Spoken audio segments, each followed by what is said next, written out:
What's up, guys? Elton here. Look, I want to talk to you about Bandit signs on a budget. Look, I have a machine. I have a machine, which I can't flip the camera for some reason. I'm gonna have to cut the video to do that. But I have a machine that I could print on these Bandit signs. But for whatever reason, we're having some problems with the head, so I can't get it done. So look, I started wholesaling now 3 weeks ago. 3 weeks ago, I started putting out signs, talking to different people. I've been able to get one house under contract. I'm in negotiations on two more, on two additional ones, and they all come from Bandit signs. Now, I could run Facebook ads. I'm familiar with SEO, but I'm just getting started. All that stuff takes some time, right? So what I'm doing is working on what works, and it's this. This is working for me. So I want to show anybody who may be sitting back saying, oh man, I don't want to get started right now because I'm waiting on my Bandit signs. Man, forget that.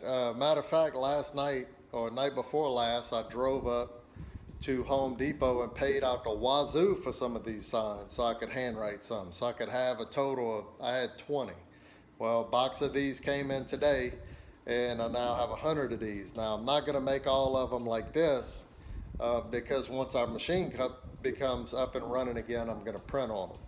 But I'm going to show you the tools that I use to make these Bandit signs on a budget and really get rid of your excuses. Guys, all I use is I get the full size sign, get an ink pen, have a yardstick, a tape measure, and from there, that's all you really need. You just measure it out in half. I mark 3 marks, draw a straight line, then I cut it. Now what I'm gonna do, this isn't gonna be a very long video. I'll show you after I get finished cutting these and I bring them over into my office, I'll show you what the finished product that I do looks like. So I see it a little bit. That's the byproduct. And then I use these zip ties and the big Sharpies. Let's see. I use these Sharpies, which are the big ones. They do fade a little bit, like just look like this, plain and simple. I use the zip ties because I don't want the things to get thrown down in the grass. All right, guys. So let me keep it real for a second. I mean, I know there's a million, maybe not a million, but they got a lot of YouTube videos talk about Bandit signs, tell you where to hang them and all that stuff. And this video is not for that.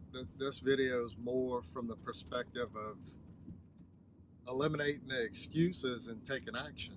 A lot of times I see people say things like, when I say a lot of times, I'm in some groups on Facebook, and if you want to go into a group, I've created one. It's not big at this time. It's a community where people can share insights, help one another, network, possibly JV on some deals and things like that. I'll drop a link in the description of this video. But I wanted to shoot this video just to tell people, look, I could go out and buy these signs from other places that make them custom. And you know what, they'll be real nice, but there's a real good chance that I would be sitting there waiting for those signs to come. Now, what I found is these simple signs that are not super attractive, not anything fancy, I'm getting calls from them. So my thinking is I'm just going to go ahead and keep writing on them until my machine's fixed, and then make my own signs in that way, or have them made over here at the shop.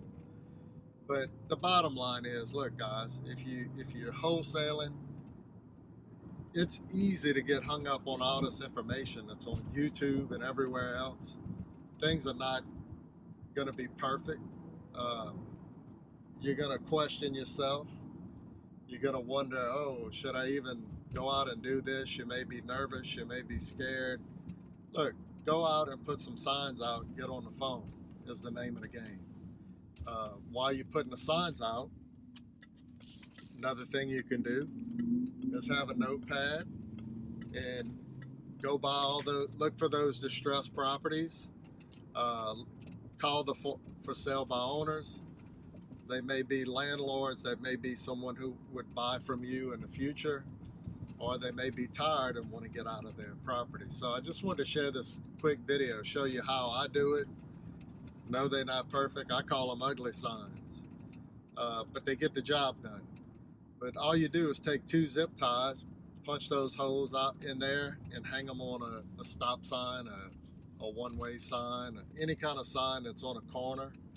I like to position them in the busier intersections near neighborhoods that have the houses that I'm trying to sell in it. And that's the best advice. That's what's been working for me and allowed me to get some properties under contract. Again, I'm still new at this. I'm waiting for the closing to go down with those properties. But if you stay consistent, get started, don't make any excuses, don't allow analysis paralysis to set in, and you'll go out and get your first deal. Peace.